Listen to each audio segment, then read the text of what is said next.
8 মে Nifty একটা জোনে রয়েছে।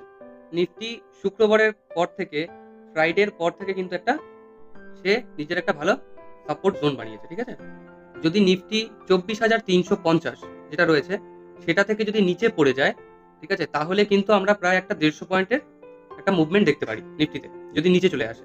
আর যদি নিফটি উপরে ব্রেকআউট দেয়, ঠিক আছে, যদি নিফটি উপরে ব্রেকআউট দেয় তাহলে কিন্তু আমরা একটা আরো বড় মুভমেন্ট দেখতে পারি।